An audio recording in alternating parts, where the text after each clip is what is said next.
Our countdown begins in a land of extremes. Extreme heat and extreme dryness. You have to be tough to survive in a desert.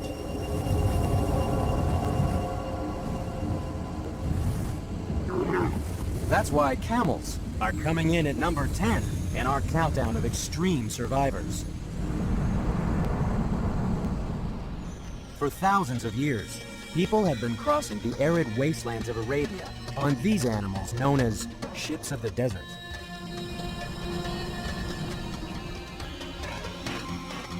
Other people have been less complimentary and called them horses designed by committee.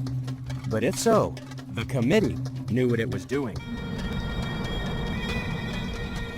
The camel might be ugly, but it survives in conditions that no horse ever could, as camel breeder Gil Riegler explains. Camels just have an amazing adaptation to the desert. It's arid, it's hot, there's not much food, but look how big these animals grow and how strong they are. They can carry 600 pounds of weight for 10 hours a day without that much water or food. Everything about them is adaptation to their environment.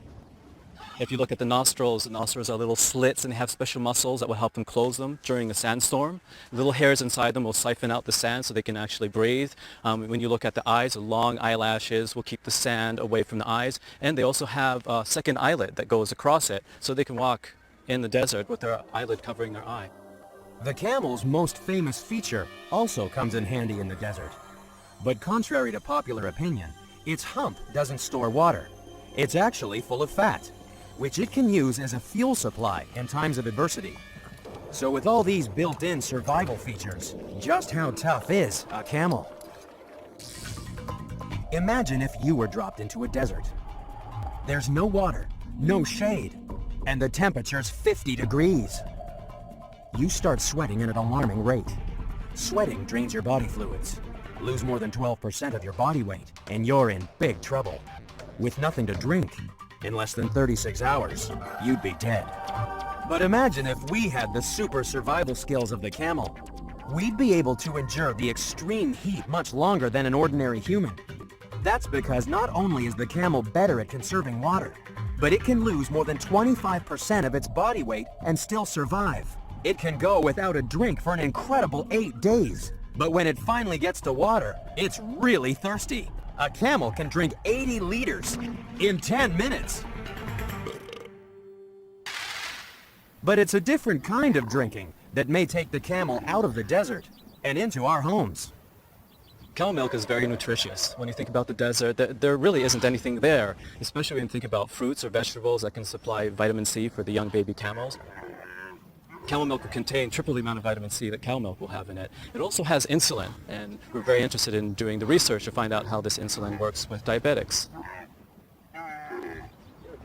Of course, the tricky part is getting the milk out of the camel. Good girl.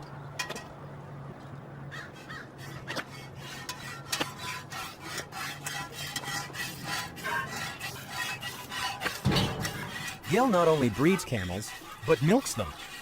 He set up the first camel dairy in the United States. But it's not a new idea. In deserts around the world, many people rely on this nutritious milk for survival. And Gil's discovered that camel milk has 40% less cholesterol than cow's milk, and will keep for 4 months in the fridge. It's a long way from the deserts of Arabia to the fridges of America. But who knows? Maybe one day we'll be calling the camel the cow of the desert. If only our next contender in the countdown was as kissable as a camel.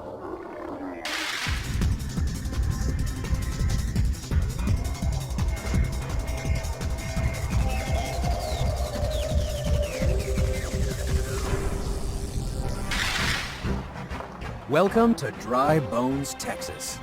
It's time for a showdown with pest controller Michael Bowden.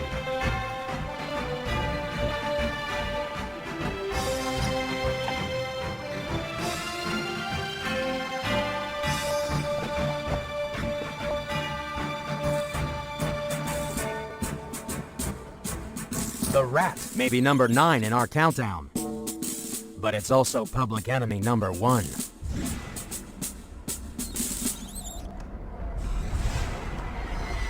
Rats have been around for millions of years, and they've always associated themselves with man, and as a result, they've been able to adapt their life, and they're very prolific. It doesn't take very long for a rodent to be born, and then let's say 30, 45 days later, it starts having young of its own. At this rate, a single pair of rats could have 15,000 offspring in a year if they all survived. And surviving is what rats do best. Rats are number 9 in our extreme countdown because they're so tough. They have to be, because we try really hard to get rid of them and the diseases they carry.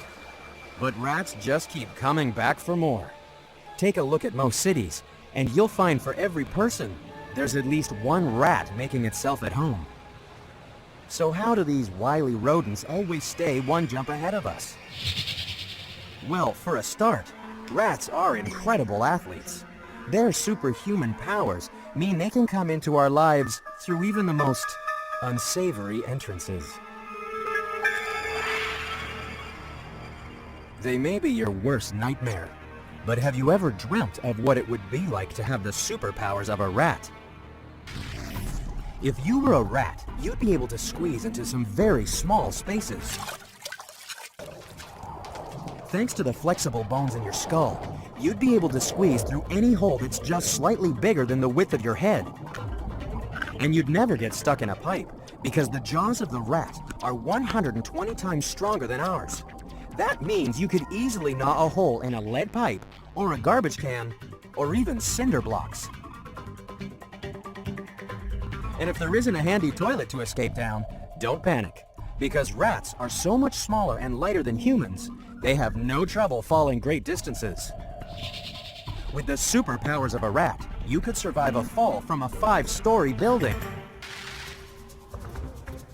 That's why we've had to try every trick in the book to get rid of these super survivors. Poisons are our favorite weapon, but rats have even found ways to survive this chemical warfare. It seems rats take tiny bites of any new food they find, including poisons, which may help them build up an immunity. Coupled with the rat's fast reproductive rate, this has seen the emergence of super rats, animals that scientists have described as little bags of poison with 4 legs and a tail. But one man shared the rat's incredible tolerance for poison. He was the scandalous mad monk, Rasputin. By 1916 in Tsarist Russia, Rasputin had become so unpopular that a band of conspirators decided to poison him with food laced with cyanide. But he didn't die. The poison may not have worked because Rasputin's chronic gastritis meant the cyanide wasn't rendered volatile. So like a rat, Rasputin cheated death until the conspirators decided to shoot him several times. And he still didn't die. It wasn't until they beat him about the head and threw him in the river that Rasputin finally succumbed. But not to the poison or the bullets, but by drowning. Even though rats are harder to kill than Rasputin, they're still only number 9 in our most extreme countdown. We've survived the first 2 contenders, but coming up are animals so tough they don't need health insurance because they can walk away from any disaster, even the end of the world. That's coming up next on The Most Extreme.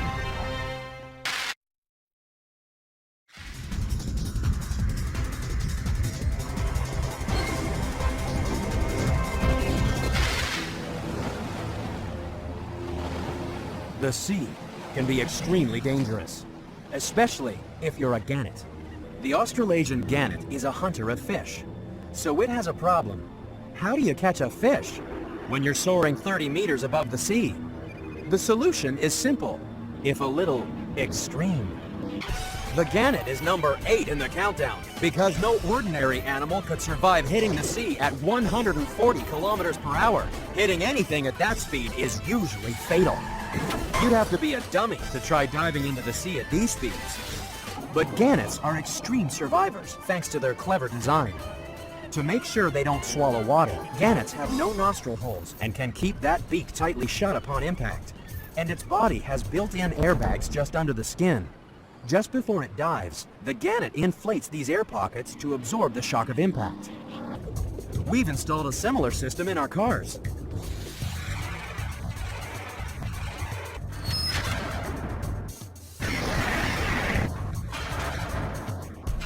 Unlike gannets, the human body's not built for these extreme impacts. So why would anyone make a career of diving into the water at 100 kilometers an hour? One of these human gannets is Dustin Webster. Why would I jump off of something?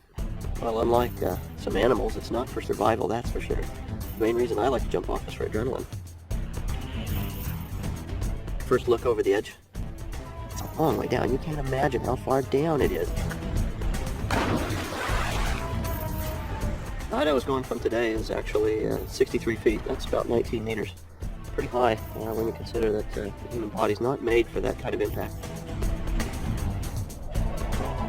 The only thing I can tell you is when you hit, you better not relax until you take your first breath of air. Because if you relax, that water's going to tear you apart. It's going to shape you into a pretzel. It may be fun, but cliff diving is also extremely dangerous, even when going feet first. That's why it's best left to those animals with built-in safety equipment and an appetite for extreme speed. If you think that daredevil divers, incredible climbers, and deep drinking survivors are tough, just wait till you meet an animal that loves the high life so much, it'll take your breath away. That's coming up next on The Most Extreme.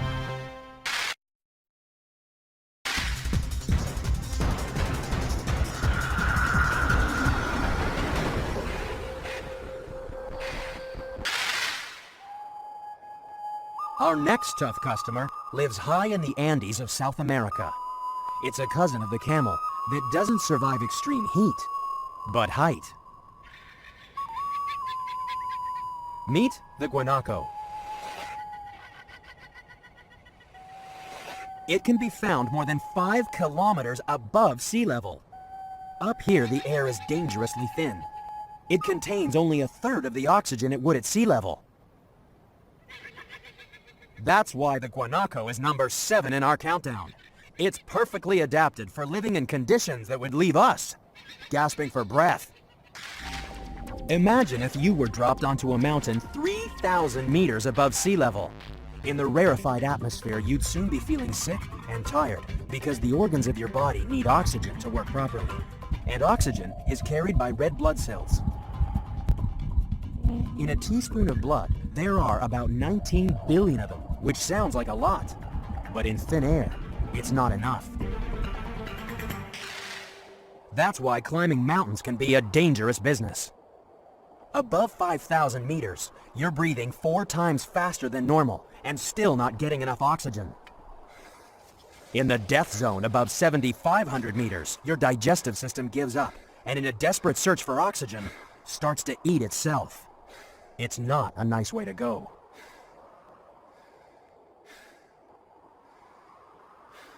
But imagine if we were like the guanaco.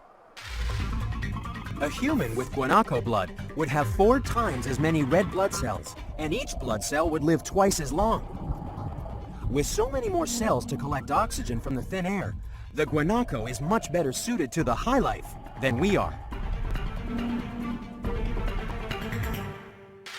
The guanaco was once described as a careless mixture of parts intended for other beasts and turned down as below standard. But like all our other contenders in our countdown, when it comes to extreme survival, this careless mixture can teach us a thing or two.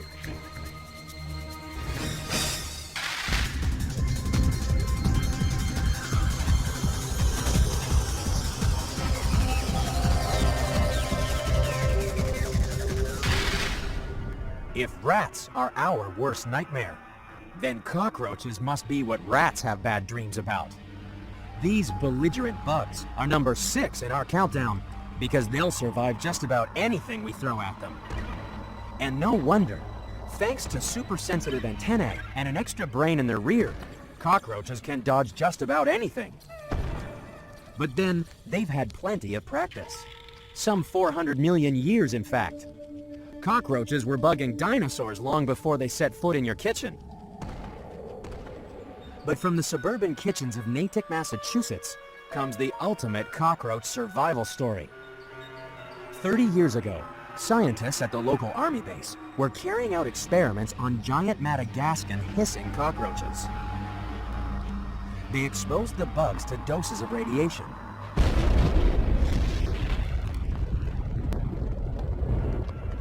Cockroaches can survive 200 times more radiation than we can. But at the end of the experiment, the scientists were left with a colony of radioactive roaches. So they decided they better poison the bugs and then seal them in plastic bags to be taken to the local landfill. But these were bugs that just didn't know when to quit. They shrugged off the poison, chewed out of the bags, and were soon running amok in the burbs. One resident even had radioactive roaches for breakfast. That's why the army decreed the only reliable way to kill these bugs was to hit them with a hammer. But even then, you'd have to aim carefully. Cockroaches can live for a month with no head, and only then die of thirst. Cockroaches may be too tough for their own good. Because they're so hard to get out of our lives, most people think cockroaches are revolting. Okay. Now these are giant hissing cockroaches. I told you guys would like these. Even wildlife educators like Paul Hahn have trouble getting people to appreciate the truly incredible survival skills of the cockroach. Is it weird? Is it heavy? If you think the cockroach was disgusting, just wait till we sink even lower in the search for our next contender in the countdown.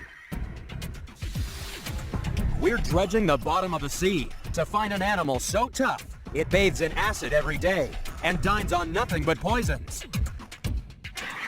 That's coming up next on The Most Extreme.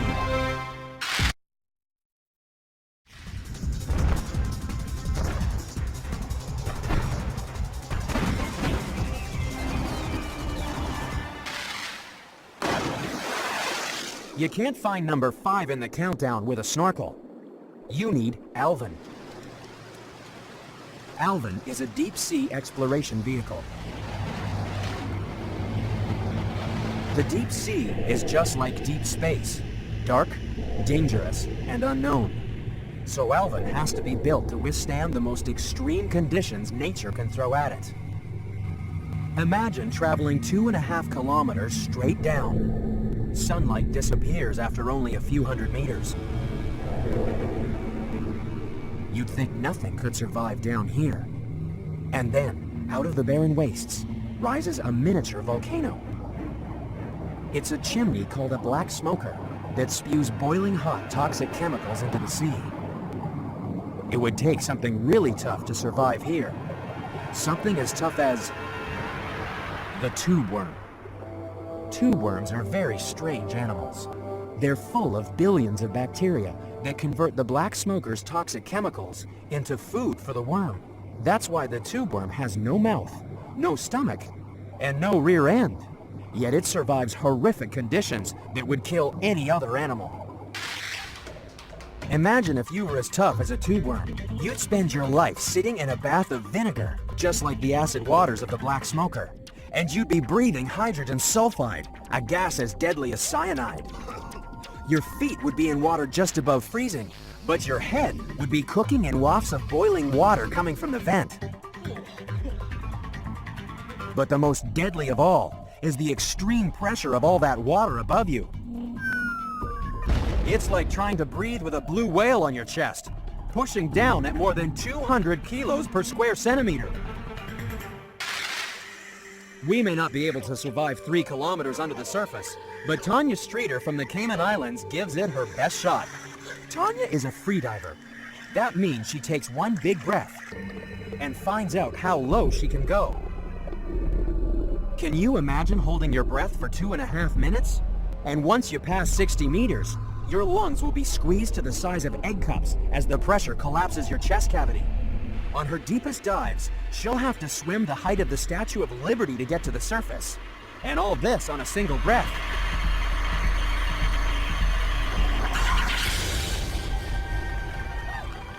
Tanya Streeter takes snorkeling to the extreme. But even Tanya would have to dive 20 times deeper to visit the realm of the tube worm. When nature calls, our next contender has learned to hold out even longer than Tanya.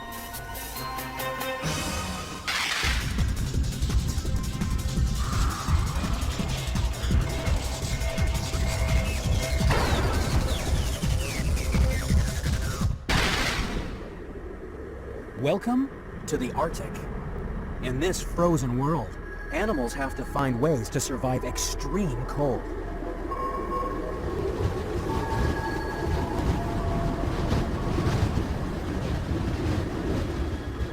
Coming in at number 4 are the biggest survivors on our extreme countdown. Polar bears. Your average polar bear will have a 12-centimeter layer of fat and 2 coats of fur to keep it warm. In fact, an adult bear will suffer more from overheating in the summer than being cold in the winter. But baby bears are not so well insulated. That's why pregnant females have to find another way to escape the worst of the Arctic weather. Female polar bears go underground. Hey, bear! Alaskan wildlife biologist Steve Amstrup is looking for a polar bear den. Hey, bear! Woo! Deep inside this snow cave, a female polar bear will tuck herself away from the worst of the Arctic winter. Boy, this is a narrow little spot here. She'll spend 4 months in this den, saving energy by falling into a deep, deep sleep. Her heart rate will drop to 8 beats a minute, and her metabolism will slow to half its normal rate. And she'll give birth to her cubs in her sleep. But the reason the polar bear is number 4 in the countdown is that during the entire 4 months she's asleep, she won't answer the call of nature. Not once. Not only is that extreme willpower, it's extremely interesting to scientists.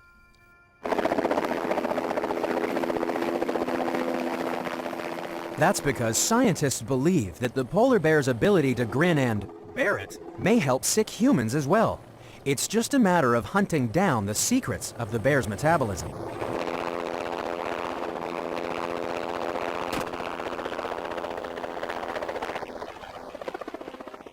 Scientists are taking a closer look at tranquilized bears because they're the ultimate recyclers. Instead of going to the toilet, hibernating bears turn wastes into protein.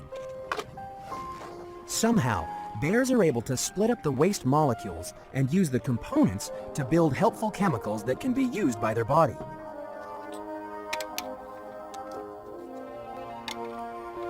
Scientists are hoping that by analyzing the bear's chemical recycling process, we could develop drugs for people with kidney failure.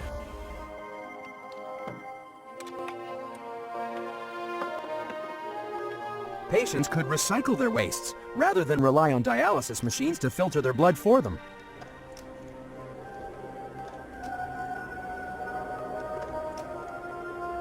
But the polar bear's extreme constipation hasn't set a good example to everyone.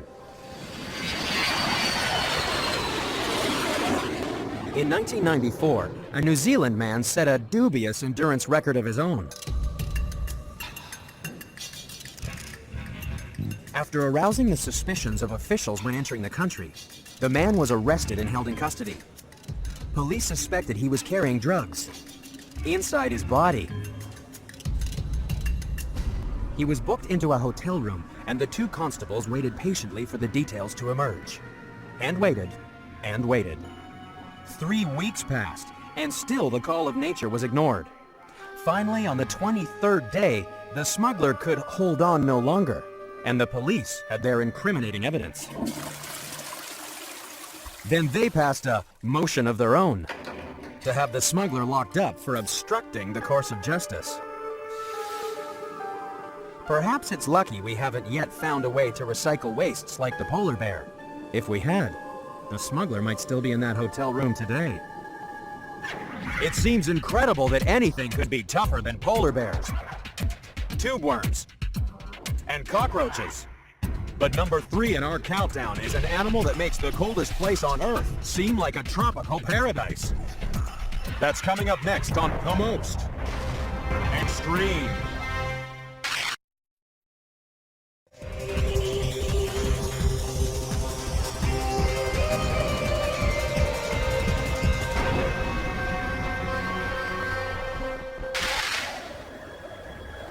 In Antarctica, cold is taken to the most extreme.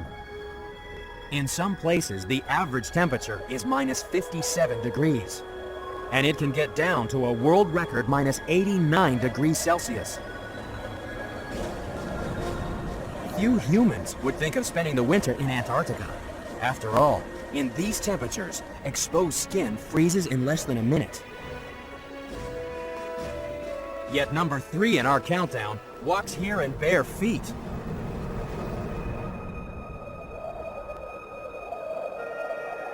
These are emperor penguins. At the beginning of the winter, when the sea freezes over and the going gets tough, most animals head north for warmer places. But not the emperors. These incredible survivors choose to breed in the coldest place on Earth. They waddle and slide up to 80 kilometers to reach their breeding ground, where they huddle together to keep out the worst of the wind. The females each lay a single egg, and then they leave the males to it. The colony of solo dads is plunged into the perpetual darkness of the Antarctic winter. But the males have a problem. There's nothing to build nests out of in this frozen wilderness. So the males make a nest of their feet. They balance the precious egg on the tops of their toes and cover it with a warm pouch of skin. And then they settle down for the winter. They barely move for 65 days. They keep that egg on their toes despite freezing temperatures, cruel winds, and blinding storms. And throughout it all, they don't eat a mouthful of food. When the sun finally returns, it's a huge relief for everyone who spent the winter on the ice. We'll move all the rocks and plywood over this way so they don't clutter the picture. Right place. The arrival of spring signals the annual Scott Base Polar Plunge. The rules are simple. No clothes allowed, and you must go completely under.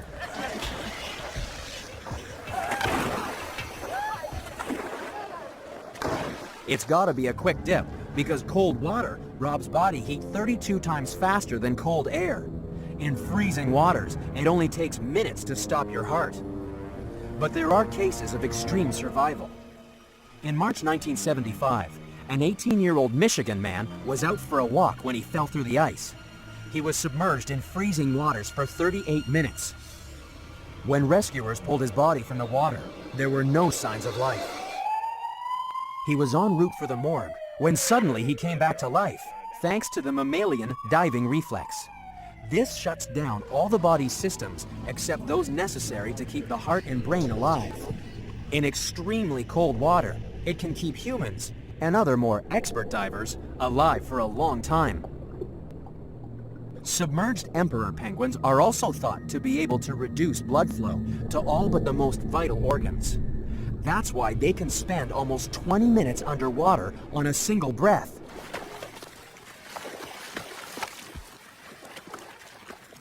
Once back on the ice, the female emperors head back to their hungry males.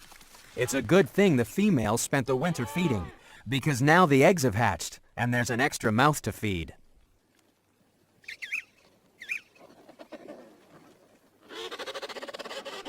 To survive in this frozen world, you have to be tough. But the emperor chicks still need to keep on their toes. If they fell onto the ice, they could freeze to death in only 2 minutes. But that's no problem for the next contender in our most extreme countdown.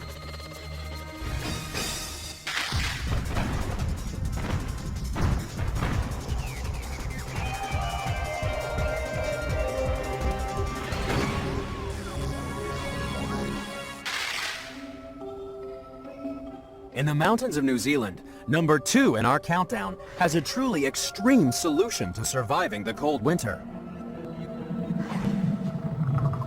This is a huge flightless cricket called a weta. It's one tough insect with an armor-plated body and massive jaws. But unlike polar bears or penguins, it's cold-blooded. So when the temperature drops, the weta chills out.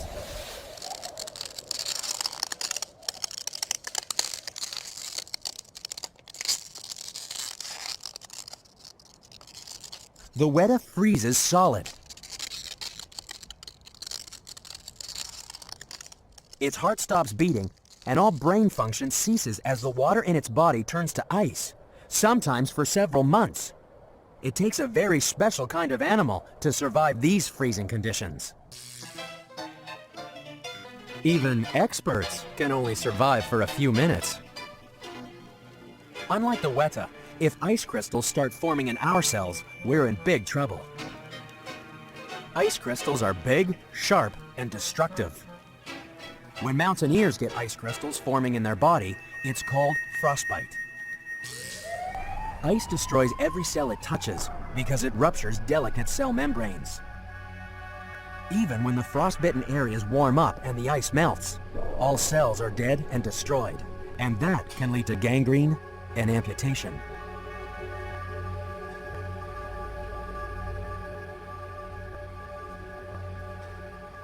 But not for the weta. For when the thaw begins, the weta comes back from the dead.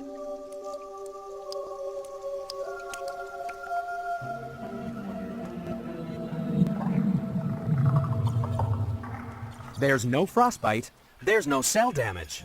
The weta's just been in suspended animation.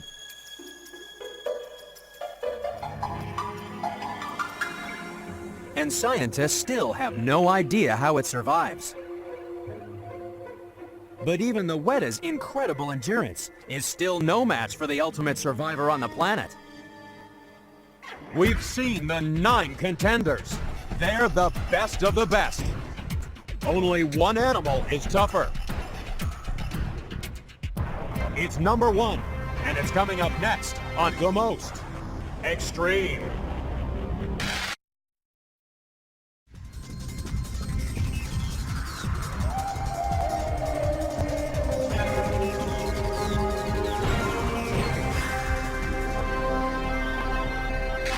Our number 1 most extreme survivor is so tough you can find it just about anywhere on the planet, from the bottom of the ocean to the top of the Himalayas.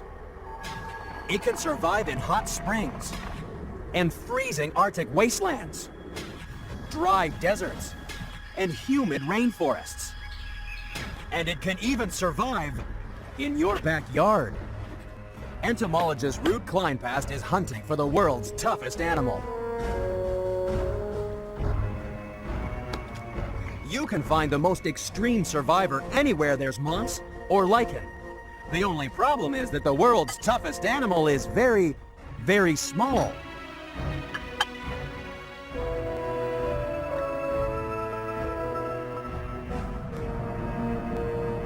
Coming in at number 1 in the countdown is the water bear.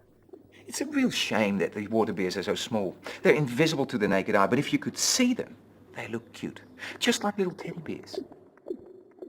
Normally, this tiny animal waddles around on its 4 pairs of plump little legs, sucking the juices out of mosses and lichens.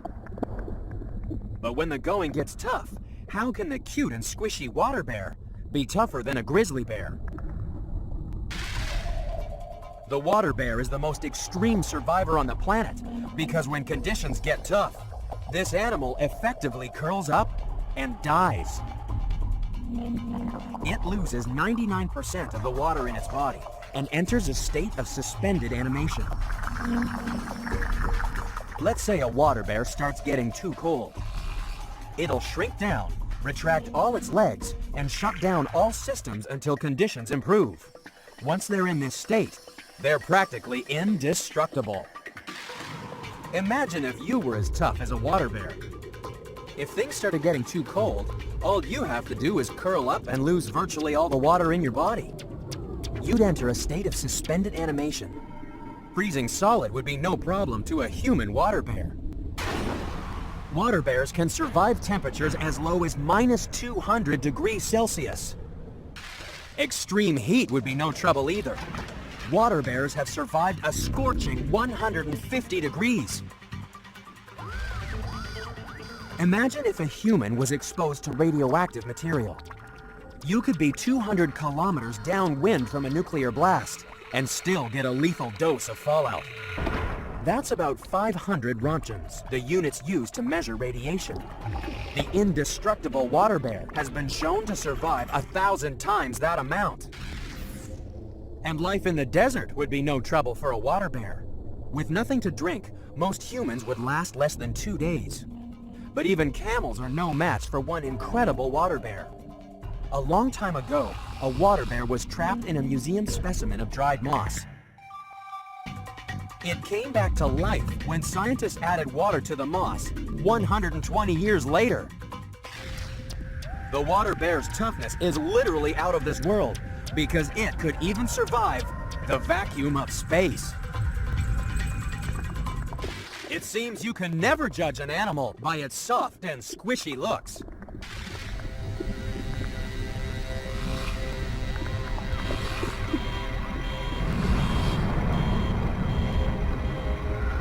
After all, when it comes to survival, the water bear really is the most extreme.